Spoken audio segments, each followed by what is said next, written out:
আমরা পরিষ্কার বলতে চাই, আমাদের গোপালগঞ্জ বাংলাদেশ থেকে বিচ্ছিন্ন কোনো দ্বীপ নয়। ওখানের গর্ত থেকে মাথা বের করেছেন। বাংলাদেশের প্রত্যেকটি গর্ত যেমন বন্ধ হয়েছে, সর্বশেষ গোপালগঞ্জের গর্তের ফুটো বন্ধ করেই চূড়ান্ত বিচার ঘোষণা দেওয়া হবে।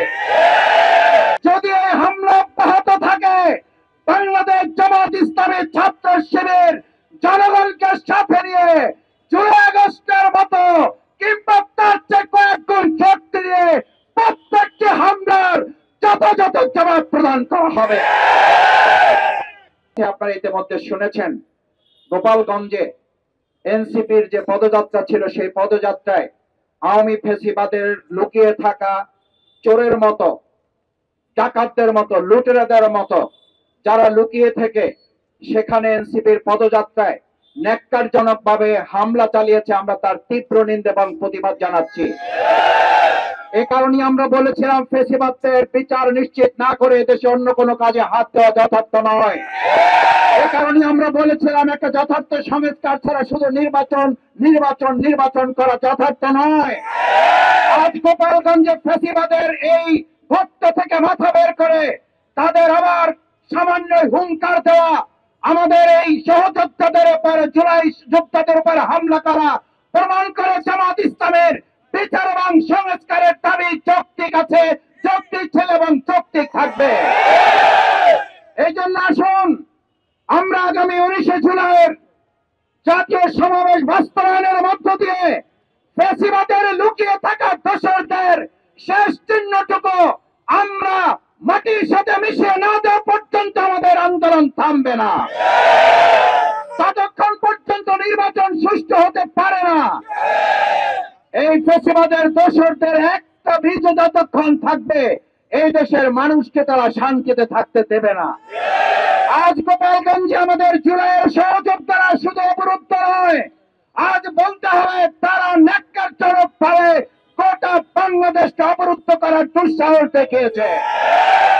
আমরা এখান থেকে ঘোষণা করছি, গোপালগঞ্জের আমাদের জুলাই সহযোদ্ধারা তারা ওখানে একা নয়, আমরাও বাংলাদেশের বিভিন্ন প্রান্ত থেকে আপনাদের সাথে আছি।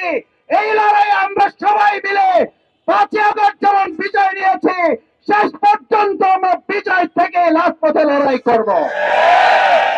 আমরা দায়িত্বহীন কণ্ঠে ঘোষণা করতে চাই, জুলাই আগস্টের গণঅভ্যুত্থানকে যারা প্রস্তাবিত করার জন্য, জুলাই আগস্টের গণঅভ্যুত্থানকে ভিন্ন খাতে প্রবাহিত করার জন্য চক্রান্ত ষড়যন্ত্র করছেন, বিশেষ করে শেখ হাসিনার দোসররা যারা এখনো প্রশাসনের বিভিন্ন জায়গায় থেকে সহযোগিতার নামে অপতৎপরতায় লিপ্ত আছেন, তাদেরকে আজকের এই গণসংযোগ এবং প্রচারপত্র বিলি অনুষ্ঠান থেকে সতর্ক করে দিচ্ছি।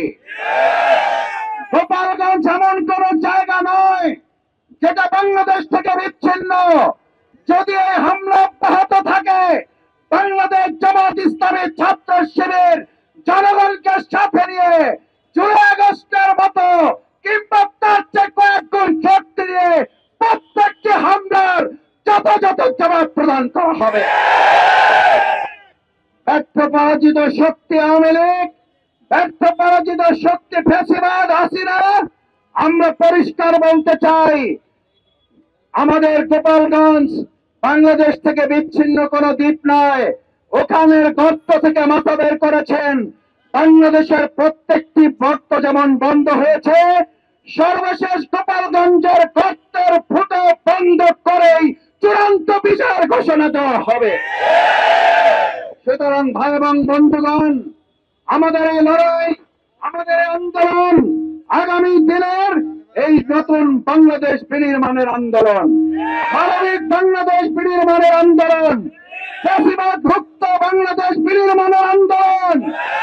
এই আন্দোলনে আমরা এখানে যারা এক হয়েছি, ভবিষ্যতে ঐক্যবদ্ধ আন্দোলনের মাধ্যমে আওয়ামী ফ্যাসিবাদের চূড়ান্ত পতন নিশ্চিত না করে আমরা কেউ ঘরে ফিরে যাব না।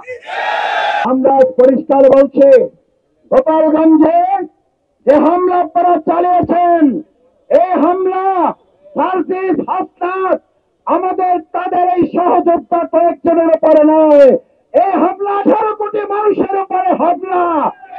হামলাকারীদের অবিলম্বে গ্রেফতার করতে হবে, হামলাকারীদের অবিলম্বে আইনের আওতায় নিয়ে আসতে হবে। যে সমস্ত প্রশাসনের কল্প ব্যক্তিরা নির্লিপ্ততা দেখিয়েছেন তাদের বিরুদ্ধে অন্তর্বর্তীকালীন সরকারকে ব্যবস্থা গ্রহণ করতে হবে।